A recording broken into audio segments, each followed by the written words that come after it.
आज हम बात कर रहे हैं उस अनादि शक्ति की जो संपूर्ण सृष्टि की रचयिता और पालनहार है। वे परमपिता परमेश्वर अनंत अविनाशी और सर्वशक्तिमान है। उनकी महिमा का गुणगान चारों वेद करते हैं। उनका स्वरूप इतना अद्भुत और असीम है कि उसे शब्दों में बांध पाना संभव नहीं है।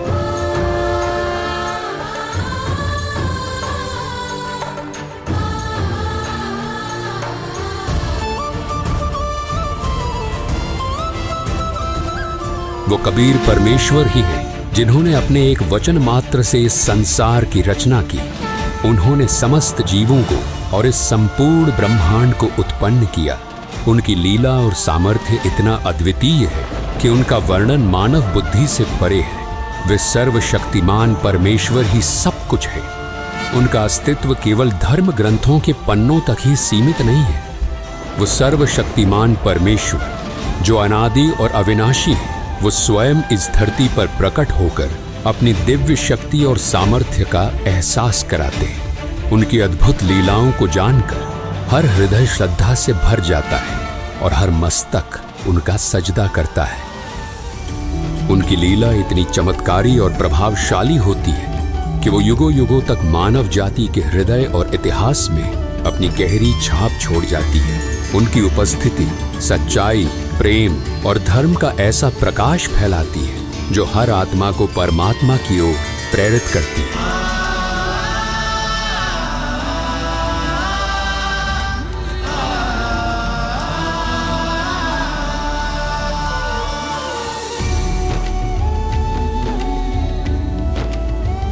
ऐसी ही एक अद्वितीय लीला घटी थी आज से 507 वर्ष पहले, जब मोक्ष की नगरी के नाम से प्रसिद्ध काशी में अंधविश्वास और पाखंड अपनी चरम सीमा पर था।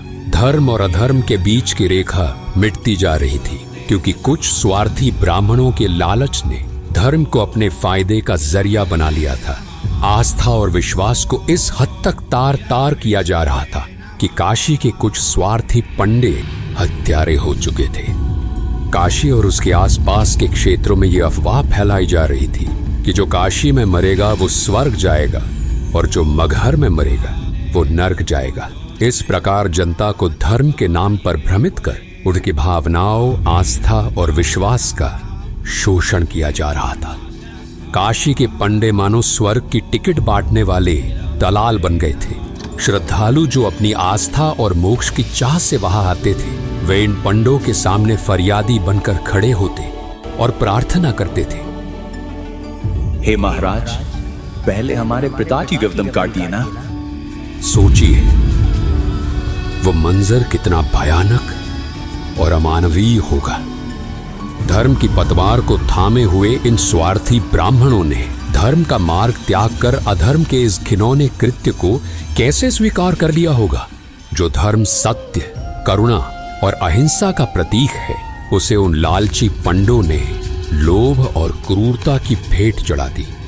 ये दृश्य केवल मानवता का अपमान नहीं था, बल्कि धर्म और विश्वास के नाम पर किए गए सबसे बड़े छल का प्रतीक था। ये 15वीं सदी का दौर था। कबीर परमेश्वर जी भक्ति युग की मशाल जला चुके थे और उनका उद्देश्य था पाखंड और अंधविश्वास की जड़ें उखाड़ फेंकना। उनकी शिक्षाओं और उनके अद्वितीय आध्यात्मिक ज्ञान ने आदि सनातनी भक्ति को फिर प्रकाशित करते हुए उस काल के पाखंड रूपी तंबू में आखिरी कील ठोक दी थी। इस समय स्वर्ग प्राप्ति की झूठी आस में हजारों बुजुर्ग दंपत्ति अपनी अंतिम श्वास लेने के लिए आने लगे।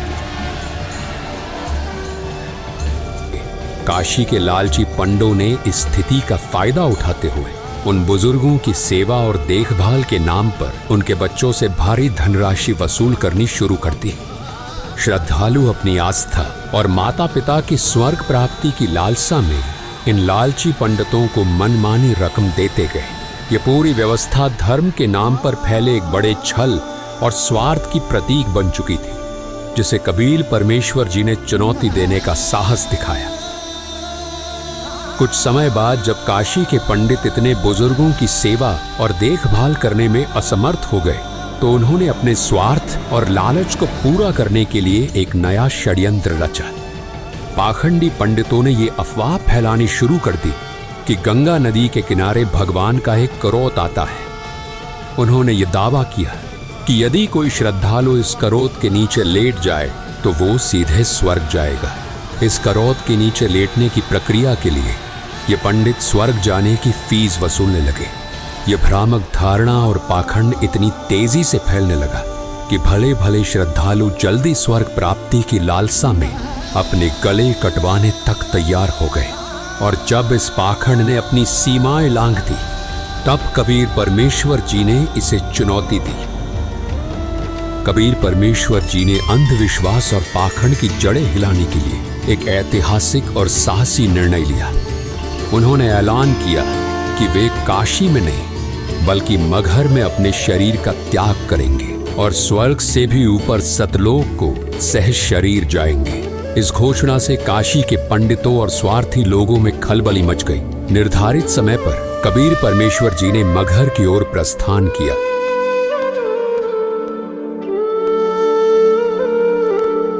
ये सुनकर काशी नरेश वीर देव सिंह बघेल अपने सैनिकों और पंडितों के साथ मगहर के लिए रवाना हो गए। मगहर पहुंचने पर वहां के शासक बिजली खान पठान, जो कबीर साहिब जी के शिष्य थे, वो भी अपने सैनिकों और मुसलमान लोगों के साथ गुरुदेव के स्वागत और अगवाई के लिए पहुंच गए। उन्होंने गुरुदेव को दंडवत प्रणाम किया। कबीर परमेश्वर जी ने उन्हें मगहर में शरीर त्यागने से पूर्व स्वच्छ जल से स्नान करने की व्यवस्था करने को कहा। गुरुदेव की आज्ञा पाकर बिजली खान पठान ने तत्काल ही राजमहल से स्वच्छ जल लाने की व्यवस्था शुरू कर दी। इस पर कबीर परमेश्वर जी ने बिजली खान पठान को कहा, राजमहल से जल लाने की कोई आवश्यकता नहीं, मैं नदी में बहते जल में स्नान करूंगा। बिजली खान पठान ने अपने गुरुदेव कबीर परमात्मा जी से प्रार्थना की, हे गुरुदेव, यहाँ पास में ही एक आमी नदी है जो भगवान शिव के श्राप के कारण बहुत समय से जल विहीन है। राजा की बात सुनकर कबीर परमात्मा जी मुस्कुराए और कहा, राजन, चिंता ना करो, मुझे उस नदी के पास ले चलो। नदी के पास पहुंचने पर कबीर परमात्मा जी ने नदी की ओर हाथ बढ़ाया, मानो उसे चलने का आदेश दे रहे हो। तभी नदी के अंदर कुछ दूरी पर जोरदार धमाके की आवाज सुनाई दी और जमीन के अंदर से एक विशाल जलधारा फूट पड़ी जो आसमान की ओर ऊंचाई तक दिखाई दी। देखते ही देखते वो सूखी आमी नदी जल से भर गई और उसमें से जल बहने लगा। ये चमत्कारी दृश्य देखकर वहां के सभी लोग आश्चर्यचकित रह गए और जोर जोर से कबीर परमात्मा की जय हो का जयकारा लगाने लगे। कबीर परमात्मा जी ने शिव जी के श्राप से ग्रस्त उस सूखी नदी को जल से ओत प्रोत कर दिया और अपनी दिव्यता का प्रमाण दिया। इसके बाद कबीर साहिब जी ने उसी पवित्र नदी में स्नान किया। ये चमत्कार परमात्मा कबीर साहिब जी की शक्ति का एक छोटा सा नमूना था। कबीर परमात्मा के शरीर त्यागने से पहले ही दोनों राजा काशी नरेश वीर देव सिंह बघेल और मगहर नरेश बिजली खान पठान अपने अपने मन में विचार करने लगे। काशी नरेश वीर देव सिंह बघेल सोच रहे थे कि कबीर साहिब का अंतिम संस्कार हम हिंदू रीति रिवाजों से करेंगे, मुसलमान रीति रिवाजों से हम उन्हें दफनाने नहीं देंगे। दूसरी ओर मगहर नरेश बिजली खान पठान अपने मन में विचार कर रहे थे कि हम कबीर परमेश्वर जी का अंतिम संस्कार मुस्लिम परंपराओं के अनुसार करेंगे, यानी उन्हें कब्र में दफनाएंगे। इन काफिर हिंदुओं को उनके अंतिम संस्कार के रीति रिवाज नहीं निभाने देंगे। दोनों राजाओं के मन में ये अंतर्द्वंद्व चल रहा था और वे अपनी अपनी परंपराओं के अनुसार कबीर साहिब जी के अंतिम संस्कार को संपन्न करने के लिए दृढ़ थे।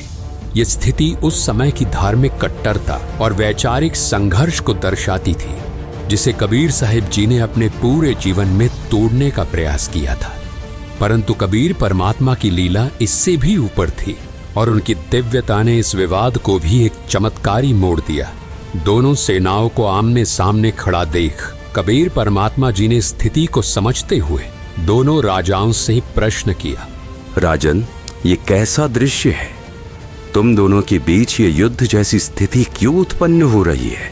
परंतु वे दोनों राजा वीर देव सिंह बघेल और बिजली खान पठान अपने गुरुदेव के सामने सिर झुकाकर खड़े रहे और कुछ नहीं बोले। जब काफी समय बीत गया और किसी ने कुछ नहीं कहा, तब पास खड़े एक मुसलमान सैनिक ने आगे बढ़कर कहा कि हे कबीर जी, हम आपका अंतिम संस्कार मुस्लिम रीति रिवाज से करेंगे।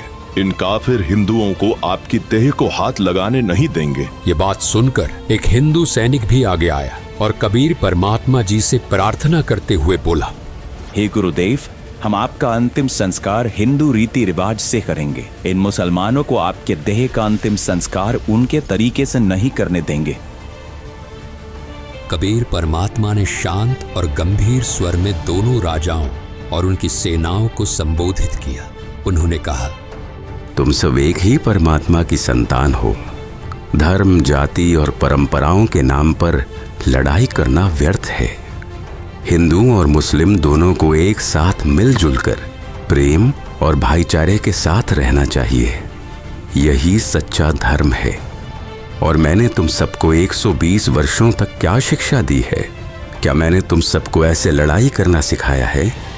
कहाँ गए मेरे वो उपदेश जो मैं आज तक तुम सभी को बताता रहा कि हिंदू मुसलमान तुम दो नहीं हो, तुम सब एक ही परमात्मा की संतान हो। और आज तुम फिर वही खड़े हो। इसके बाद कबीर परमात्मा जी ने सभी को शांत रहने का आदेश दिया। कहा, यहाँ नीचे एक चादर बिछाओ और जब मैं लेट जाऊं तब मेरे ऊपर एक और चादर डाल देना। और जब मैं अपना शरीर त्याग दूं तब तुम दोनों इसे आधा आधा बांट लेना। और तुम सब ध्यान से सुन लो, अगर तुमने आपस में लड़ाई की तो ये ठीक नहीं रहेगा। कबीर परमात्मा जी का आदेश पाकर ऐसा ही किया गया। वहां उपस्थित सभी लोग स्तब्ध होकर ये सब देख रहे थे। कुछ समय तक कोई हलचल नहीं हुई और सब मौन खड़े रहे। तब अचानक कबीर परमात्मा जी का दिव्य स्वर आकाश से गूंजा, उठा दो पर्दा, इसमें नहीं है मुर्दा। ये सुनकर सभी हक्के बक्के रह गए। सभी ने आकाश की तरफ देखा तो कबीर परमात्मा सशरीर सतलोक जाते दिखाई दिए। सभी उपस्थित लोगों के सामने जब चादर हटाई तो वहां केवल सुगंधित फूल बिछे हुए थे। उनके शरीर का कोई भी अंश वहां नहीं था। कबीर परमात्मा ने अपने दिव्य स्वर से सभी को संबोधित करते हुए कहा, हिंदू और मुस्लिम मेरे बच्चों, इन चादर और फूलों को आपस में बराबर बराबर बांट लो। इस प्रकार तुम सभी प्रेम और भाईचारे से रहना सीखो। उनके ये शब्द सुनकर दोनों राजाओं सहित वहां मौजूद सभी हिंदू मुस्लिम लोग भावुक हो गए और एक दूसरे को गले लगाकर रोने लगे।